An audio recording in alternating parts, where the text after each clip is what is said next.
3 nights in a row, he woke up at exactly 3 a.m., drenched in sweat, and he was confused because the dream, it was so real. But in fact, it wasn't just a dream, it was a calling. Today's conversation speaks to anybody who has ever felt unqualified, unseen, or unsure of your purpose. My guest today, Reginald D, he knows what it's like to carry the weight of feeling less than, or like he would never amount to anything.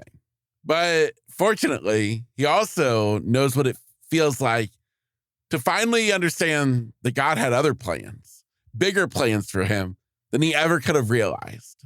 Today's episode is about you hearing that quiet voice, even when the world is loud, reminding you of your true purpose, of your calling.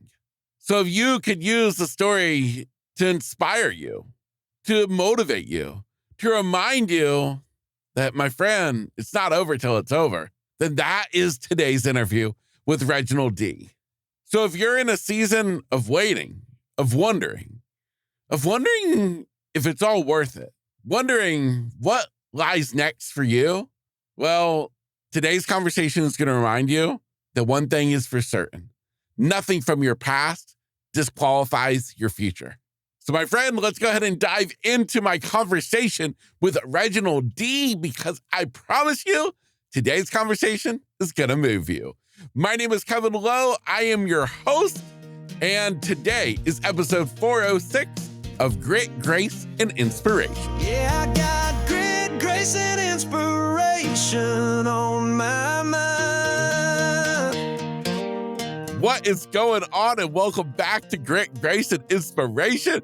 I'm your host, Kevin Lowe, and today I have the pleasure of being in the studio with a guy who, man, am I excited to get to introduce you to, none other than the real Reginald D. Reginald, welcome to the podcast. Thank you so much, Kevin. Thank you so much for having me, man. Oh, man. Well, Reginald, dude, I have been so excited for this ever since we met, ever since you had me on your own podcast. I've been excited, though, to get to explore your own story. And where I would love for us to start at, and I don't know exactly where it's going to take us, but I believe it was back in maybe like 2005, you had a series of dreams. Would you mind sharing with me a little bit about that story to kick us off? Absolutely, Kevin. Absolutely. So, yeah, back in 2005, there was a point in my life I was kind of quiet, I guess, kind of trying to find my own way in life. And I was kind of to myself. All I wanted to do is, go to work, come home, go to church, serve in the church and stuff like that. Wasn't making a whole bunch of noise and anything like that. And I just wanted to seek God and see what his purpose was for my life.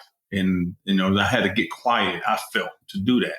So I started having these dreams at night, and it came to me 3 nights straight. And it woke me up at 3:00 in the morning. And the dream was, I heard myself speaking, but I saw a church, a white church, and then a whole bunch of people outside of the church in this field. And I dreamed that 3 nights straight. And it woke me up at 3:00 in the morning each night, man. I woke up in sweats. It was crazy. So I knew after the 3rd night that God had called me and was calling me. And I got up on my knees that after that 3rd night and told God, I will go carry your word, because I knew that's what he wanted me to do. Wow. So at that point, you were already a pastor?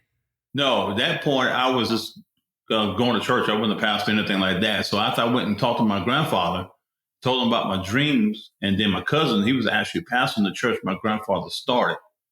And we all talked about it. And then I told him that God was calling me to ministry. So they actually licensed me to be a minister. Okay. Fascinating.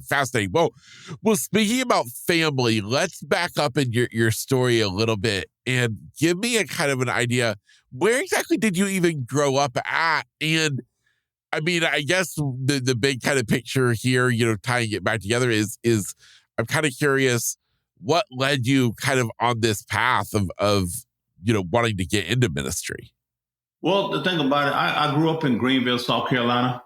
I grew up in a very religious family. We had pastors and preachers all throughout our family. My grandfather pastored his own churches and built his own churches. My uncles was pastors, and And so we was a very religious, family, man. That's all we did a lot of time was church. And that's all we was pretty much, that was our foundation. But I didn't really, I'll tell you one part of my life, I didn't want to be in ministry at all. As I got into my younger years in life, I've wanted to explore life. I didn't want to do the church thing. I wanted to, do what you do when you're 21, 22 years old and, trying to go out and have fun. I want that part of life. I wasn't really pursuing church like that. And I think one point I had quit going altogether because I just didn't want to do it no more. I grew up in it. I think I was kind of burnt out in it, but somehow God always, he always steered me in the right direction, even when I steered myself in the wrong direction. So that's how I ended up coming to grips with what my purpose was and who I am. And that's how I ended up, he started showing me those dreams and things like that. And that's how I knew that it was real. Yeah, absolutely. Now, when we speak about family and stuff, when you think of being a kid growing up, was there any like in particular figures in your life who were really like instrumental in those formative childhood years? Well, I'll tell you what, I grew up in a single parent home. My mom was a single parent. She had me and my sister actually out of wedlock. Everybody else, her siblings, there was 11 of them, and everybody else got married and had kids. I guess they did. Somebody got pregnant and then they just went and got married. I don't know how it went down, but at the end of the day, my mom was, I was born out of wedlock, and it was kind of different coming from a religious family because they had this old school mentality when it comes to religion and things like that. And if you're born out of wedlock, you wasn't going to amount to anything. And I was told that by some of my mom's siblings, basically said that about me when I was at 9 years old. And that was one of the biggest things that really, really hurt me. And it's one of the biggest challenges in my life. I think, man, I'm 53 years old. I think that was the biggest thing I had to really mentally overcome. You got to look at it this way. We're already poor, man. We don't have any money. We're already struggling. If you want any support, you would want it from your family, And it just seems like I wasn't getting it from them. Who was instrumental in my life was my grandfather. I used to go down to his house and in the summertime when I was out of school and stay with him and my grandmother. And, he built a convenience store with a meat market in the right next door to the house. And then the church was next door to the convenience store. And I used to watch them run the business. I used to go in and help out and things like that. And that's how I really learned how to do business, actually. And he was very instrumental in my life by showing me, first of all, love. Then he showed me leadership. And then he showed me how to actually be a man. And he would not let anyone make me feel like I was less than because I was born out of wedlock. I remember one incident, we was at their house at a family barbecue. My cousins and their moms and, my mom's siblings, they packed up in the car. I was like, hey, we're going to run to the mall, but we'll be right back. So all the kids were piled up in the car. So I just headed to the car, thinking it was all right for me to jump in since we was coming right back anyway. And one of my aunts looked at me and said, where do you think you're going? And I was like, I'm going with you all. And she was like, no, you're not. And it left me out in the yard, man, by myself, just standing there, And my grandfather got furious about it. And he kind of gave him pieces of his mind of what he felt. And then my mom was pretty much saying, telling my grandfather, she was like, Dad, don't even worry about it. Don't worry about it. And I remember him pulling out this money out of his pocket, this wad of money. He gave it to my mom and said, hey, take this boy to the mall and get him anything you want. So now I'm at the mall passing my cousins that I should have been with, going there with bags of stuff in my hand. It was crazy, man. And I'm still saying, even though I'm getting all the stuff I want, or, my grandfather gave my mom the money, I'm still saying, man, it shouldn't be like this. It shouldn't be like this. So it really put me in a different headspace growing up. And I had to really thank my grandfather for mentoring me and keeping me level-headed. Because I think when things like that happens to young people, period, kids, that's your foundation. And it can do something to you. You can end up derailing your life because you got all this animosity. Yeah. Now, I have to ask, just because I've never heard of it before. Back then, when you were growing up, this whole thing about viewing children born out of wedlock is kind of something less. Was this typical in that area where you grew up at? Like, I've never heard of that before. I would say it just depends. I say it's regular, Okay. especially with a lot of Southern religion congregations and things like that. It's kind of, the teaching is tougher, I think. And I think a lot of it has been misinterpreted and things like that. Well, I know it is. And that's how they used to just view it. Back when I came from, some people just say, hey, you're born out of wedlock, you're not going to amount to anything. Now, I did not know that until it was told to me. When it was told to me, I thought I was the first one that ever heard something like that. And then as when something hits you and something damages you or hurts you, you can feel that pain around you. So then I started hearing things from different people, or not even my own family, talking about not, being born out of wedlock, not being worthy and things like that. Okay. Understandable. Wow. Well, there's another story from your childhood, and I'm going to assume it was probably a little bit later on than the story you just shared with us. But a lot of us as teenagers, we get jobs, a lot of times first jobs, it's at a drive-through. But you have a really powerful story that I believe helps to really illustrate the kind of person that you have always been. Would you tell the story of how you got a job at the Burger King and why that even came about?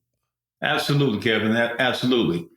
So, like I said, I grew up in a single parent house, just me and my little sister.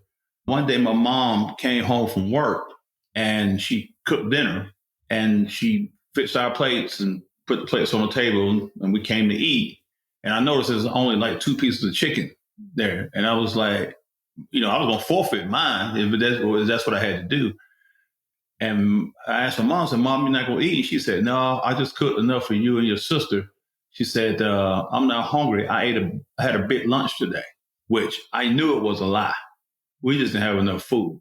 And I'm sitting here struggling with this thing because, here I am, have 2 women, my sister was younger than me, but she's still a young lady in the house, and we struggling to eat, man. That was kind of crazy to me. And I remember, saying to myself, and I was laying in my bed and I was like, man, that's not fair. It's not fair. And I contemplated doing all kind of stuff, man. I said, man, maybe I need to get out here in the streets like you see people do, and you maybe need to sell drugs. I don't know what to do, man, but we can't live like this.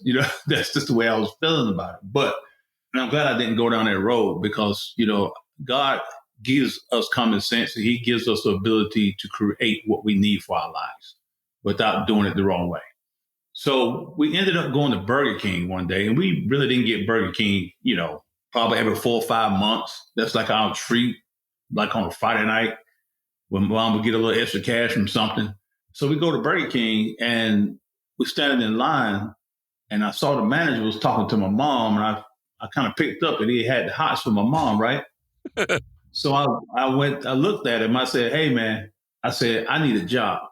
And my mom spoke up and she said, no, you can't work. You're in school. You're not but 13 years old. I said, Mom, I need a job. She said, you're not old enough to work. And the manager spoke up and said, yeah, he can if you sign a waiver. And I was like, okay, all right. And then so I pulled my mom out of line. And I said, Mom, I said, listen, I said, the other night I seen you came home hungry. We didn't have enough food. And you went to bed hungry. You working 3 jobs, playing for 7 choirs in the church and going to college. And you still went to bed hungry. I said, I'm not going to let that happen. I said, if you say it, I need you to sign this waiver so that won't happen again. She signed it with agreement that I kept my school grades up and things like that. And, which I did, man. And then after that, I was the fry king, man. I was the guy on the French fries. So I was the French fries. That was me. So, but yeah, man. And then, when I got paid, that check came to the house. It didn't go in my pocket. It came straight to the house for mom to put food on the table and do whatever she had to do with it. Wow. I love that story so much for so many different reasons. But I think the biggest reason is it just shows, even as a 13-year-old boy, the kind of heart and the kind of love that you had even at such a young age. I think it's just a a powerful story that even as adults, we can all learn from that one little story in amongst your whole life story. I think is so powerful. And thank you so much for sharing it. Absolutely. Absolutely. Yeah. So continuing on, when you're in school and we always kind of reach that pivotal age of graduating and stuff, what direction at that point were you headed in life? Well, when I was in school, it was kind of weird because when I was 13 years old, then I go over into high school, and things didn't really change that much. I mean, mom did work hard. She did get home ownership in my ninth grade year, but she bought the house and then had to get a new car because the car was messed up and things like that. So, things still, it was better, but I still had to help out because she still had the responsibilities. And one thing I didn't want to happen in high school because I went through a state in school where I was bullied for being poor. I felt a kid came up to me and just out of the blue, man, it just spit on me, spit in my face, called me poor, and then scuffed up these shoes because we was outside and it was kind of muddy. He took the bottom of his shoe and stepped on these sneakers. My mom paid, I think she paid like $10 for these things, man. It wasn't even like we wear now. It's the cheapest of the cheapest. And he scuffed these shoes up, which I'm like, dude, my mom worked so hard for that. So needless to say, that outcome didn't come out too good, but but not the wheel. It is what it is, man. I wasn't upset about the situation that he spit in my face. I was upset more that he scuffed up these shoes and my mom working so hard to provide for us. But then when I got to high school, I got to high school and I had a way of I worked it so good, that I was working 3 jobs in high school and going to high school. Wow. And I was doing that because I was like, hey, you get in high school, people are going to be looking at you poorly. They're going to be looking in all kind of ways and things like that. Then I had my sister coming up right behind me, coming to high school. And I didn't want her to come looking less than. And you know how kids get, and the older you get, the worse it gets. So I was able to buy the name brand shoes. I was able to buy the stuff that, that mom couldn't get us, and I was still having paying bills, in the house. So I just took it as if, that was my assignment. And a lot of people, I've been asked this question. Just like, man, how did you feel as a kid growing up, knowing you had to do all that stuff? What about your childhood? And I'm like, oh, what about being a child? I said, I was still a child, but it was just my moment. And it's just what I had to do. This was the hand I was dealt at the end of the day. So, and I accept it. And I tell anybody, sometimes situations are situations, man, and you got to accept it and understand that you in it in order to overcome it. Yeah, absolutely. Absolutely. Now, growing up, just kind of rounding out this bit of my childhood, growing up, did you guys live close to all of your relatives? Yeah. We lived fairly close in the same city. Okay. Awesome. So now, as family and stuff, we were talking about when you're a child and kind of being this outcast. Did that ever change as you got older? Yes, it did. I be honest with you. Yeah, it changed. It did change. It's just changed a lot, I think. I think it's because of the accomplishments that they're seeing through me. Yes. The respect is there. Absolutely, is there. Yes. But but I packed up, man. I worked. I relocated 5 different times in 10 years. Chasing opportunities and things like that. So it hadn't been easy, but it paid off. Yeah. Amazing. So I guess in this story that you have, what was kind of maybe some series of events or that turning point that ultimately kind of got you on this direction that you've been on in life? I think it's a number of things. I think it's from the childhood and all the experiences that I went through in childhood, because you got to understand now, I talked about being born out of wedlock. So I had to go through that whole thing in my life without my dad in my life, which I knew my dad existed. My dad was a police officer in the city, but wasn't a part of my life. It was my grandfather who really, changed me. But I had to really, do something about that because I carried that animosity a lot. My dad not being there, because the crazy part about it, him and my mom reunited when I was like 30 years old, and I'm 53 now, and they got married. So they've been married over 20 some years. Oh, wow. Yeah. And it was one of those things after they got married, I'll be honest with you, I still couldn't kind of let this thing go that, he wasn't in my life, after a while. But then I ended up thinking about a few things and thinking about, certain things and usually God just steps in and you got to let things go, man, at the end of the day. You got to let things go, and then you got to understand things happen for a reason. And I remember a message that was preached at church is on Father's Day, actually. And the pastor got up and he said, do not be upset if your father is not in your life. He said, there's a reason God didn't allow him to be in your life. He said, that's why the person that's in your life is in your life right now, that's mentoring you. So that stood out. He said, because he did say this, he said, because the reason God probably didn't allow your dad in your life when you were young, because he would have did more damage than good. Oh, wow. So that showed me that's the reason my grandfather had to, have me in his life. And that's how I grew into who I am because of him. Then my dad comes later on, but by the time he gets there 30 years old, I'm already built. You know what I'm saying? Yep. Wow. Okay. Now, I guess, so where does it go from there? Where does becoming a pastor, getting into just, really getting back into the church? We talked earlier about, there was a season of your life where you kind of got burned out a little bit and you stepped away from the church. How do you rebound that to get back doing what you're doing, involved with the church, all of that? Well, I think it's a series of things that happen, because when I was licensed to be a minister, a lot of people came to me and was saying, hey, you're going to be a pastor one day, right? And I think they're looking at it, and I knew they was looking at it, is looking at my family and all these pastors I got. And I think they think this is one thing that's on our lives, that every last one of us is supposed to be a pastor, right? Yes. And they act like, pastoring is the ultimate call when it comes to God, but it's really not. It's what you call to do is the ultimate call to God, whatever he calls you to do. It could be anything. So I began to minister and started ministering in different locations, got different speaking engagements.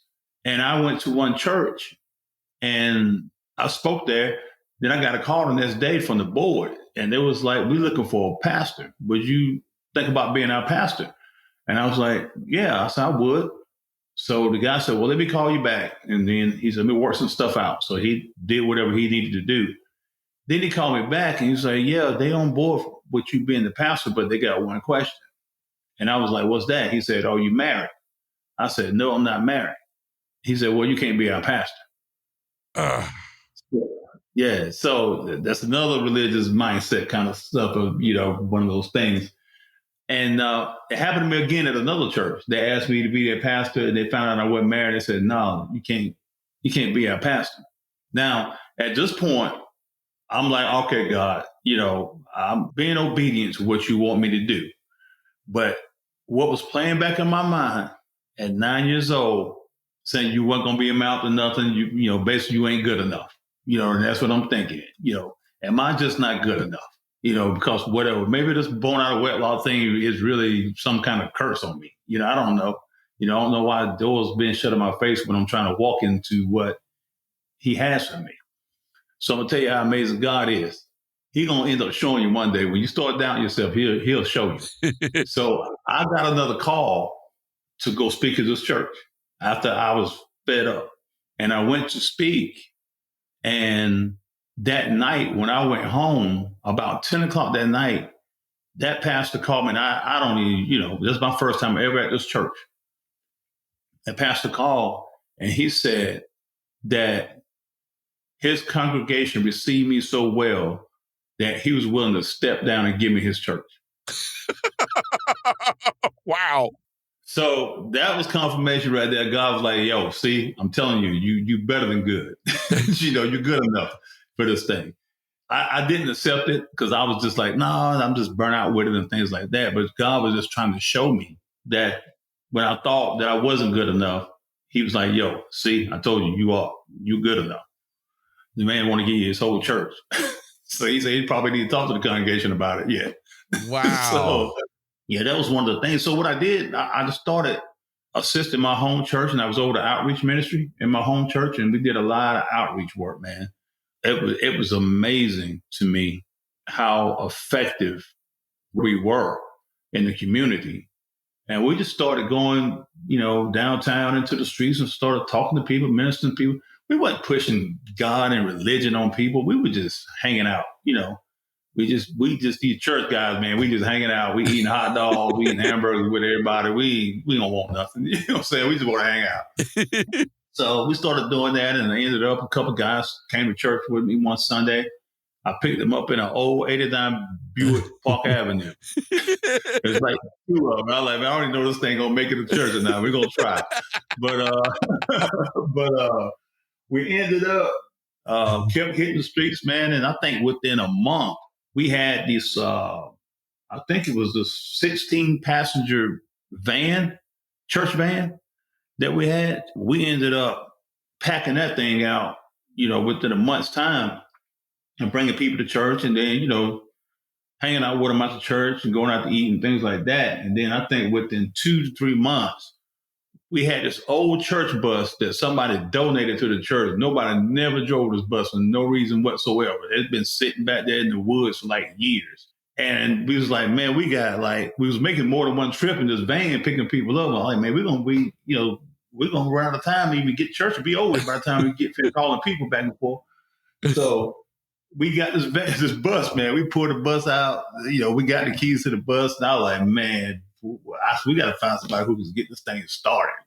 So got a guy at church that was a mechanic. We worked on that thing, man. And he got it started. So we got this big bus. I don't even know the thing was insured. I don't know what they had on that bus.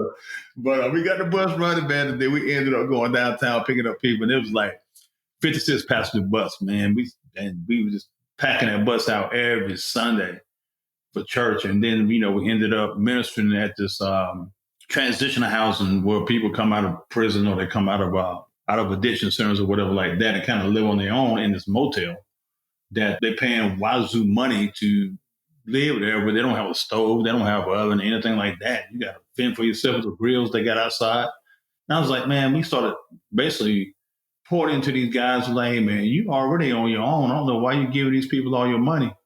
You might as well get your own apartment or something where you got access to everything you need, but make a long story short, a lot of these guys, I can't tell you, Kevin, how many phone calls I got from some of these guys' wives that I never seen. And it was like, I don't know what you did to my husband. He's a changed man. He came back home to his family, da-da-da-da-da-da. And it was amazing, man. I said, I got numerous calls from people's wives. Wow. Wow, that is absolutely amazing. Absolutely amazing. Now, I want you to kind of school me a minute because I kept using the term, pastoring, pastor. Then we're talking about being ministering. What is the difference? So pastor basically has his own church. Okay. And the minister is just a minister that's in the church. Okay. That speaks and goes around, does all this other stuff. Just depends on whatever he does. But the pastor is the one who gets up every Sunday morning for the most part and preaches and basically he's the shepherd of the flock, the whole church. Got his own church. Okay. Amazing. Now, you talked about moving around quite a bit. Was that for working at different churches?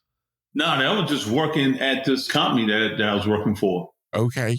I was just taking opportunities just to, it was kind of amazing, but it really brought out the leadership in me to the point where it's, that's why I learned the grunt of it and what it really was. Because they were moving me to all these locations, and every location they asked me to go to was one that was a zoo. I never got sent to the good places that is running fine. All the one that's was, I was like, oh man, I gotta go. They be like, go turn this around, go turn this place around. I'm like, Jesus Christ, you know. And, but I was fortunate to do it, and it really, really showed me who I was and who I am, as a person. Because I've seen a lot of people with the same company. They went sent them somewhere, and they didn't make it. Man, a lot of them didn't make it. They ended up losing their careers and things like that. Of course. Well, I want to get to the podcast, but before we can get to the podcast, which everybody's going to see why I say that when we get to it, how did you and your wife meet?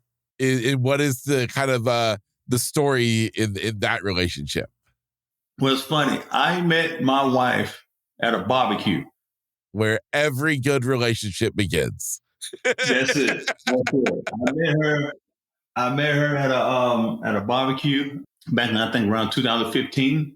And when I first met her, I was like, oh man, I was blown away. But I don't think she was digging me too much though. So I had to keep on, had to keep on pushing at her. We finally started dating, and then she lived in Virginia and things like that. So we went back and forth, seeing each other. But when it's all said and done, we get married in 2020. Got married, and we just been, I don't know, man. It's been great, actually. It really has. She's really brought out the best in me, because I think I was burnt out on being single. Yeah. It's like, I can't even, trying to take care of yourself and take care of other people out here in the world and things like that, and outside your door. But it was God sent her to me, and we went to church one day. I think maybe 2022 or something like that. We came home from church, and basically I had told her about this dream I had, right? That I was talking about, those 3 dreams. I don't think I ever told her that part. And I told her about it, and we came home from church one day, and she said, hey, I need you to stand up against the wall. I'm going to take a picture of you.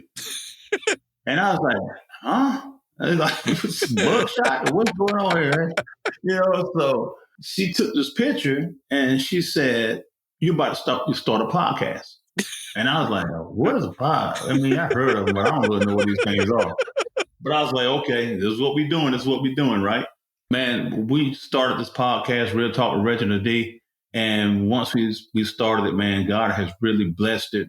I mean, up to now, man, we're on Apple Podcasts, top 200 shows in 105 countries. And I'm like, every time, episodes come as I'm trying to get my momentum and trying to figure out how to effectively do this. She's managing the whole thing. And man, we in this country. We got all these, 5-star ratings here. I mean, everything was just crazy the way it took off. And then when I looked at all these countries, I was like, wait a minute. It finally hit me after that dream in 2005 that God was showing me the church in that dream to let me know this is not where I want you to be. And then he showed me those people in the field saying, I'm going to allow you to reach the masses, a bunch of people. And I said, that's where this podcast came out. There's people in all these countries, all those people in that field that God showed me outside of that church. Yes. Years ago. And God was just telling me, I'm showing you the church so you won't run in there and be a pastor like everybody else. It's like, that's not what I want. It's not what I want for your life. So, and that's how it came, man. And I know it's on point, because it's been a blessing. Yeah. It's really been tremendous. So you have to wonder, from the dream in 2005 to starting the podcast in what, 2020? No, 22. 22. Okay, so even longer. So you have to wonder, was God just waiting all that time for podcasting to become a big thing, or for him to get through your thick skull? Like, Reginald, I'm telling you, man, I'm trying to show you. I think it's both of them. Yes. Oh my goodness. No, I love that so much. Your podcast, what has been the biggest kind of blessing for you? Is it getting to just be on the mic, be creative? Is it getting to meet people when you interview? Like, what is it that just keeps you so compelled and driving forward with your show? People like you, man, you know that. Yeah. Yes. Yeah, but yes, I mean, meeting people such as yourself, when we first interviewed, just before we can get on podcasts together, we had a blast. But, I think meeting people is one of them. But I think when you go back and you look at some of the reviews and things like that, and you read it and you hear things like, how what I said changed somebody's life, and getting all that positive feedback on it, that's what keeps me going. If I'm making a difference, then that's what's going to keep me pushing. Yeah, I agree. What do you think your grandfather would say right now if you got to sit down with him? What do you think he'd have to say about this new age way you found to touch the lives of people all over the world outside of the church? He probably would tell me that he's not proud of me yet. So you got more work to do, boy. So you got, but no, if I could hear his voice now, he's going to tell me he's proud of me, and he's going to tell me to, keep pushing and keep being who you are. And his biggest thing is don't waver. Do not waver. Stay true to it.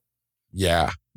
I love it. Well, Reginald, your podcast is called Real Talk with Reginald D.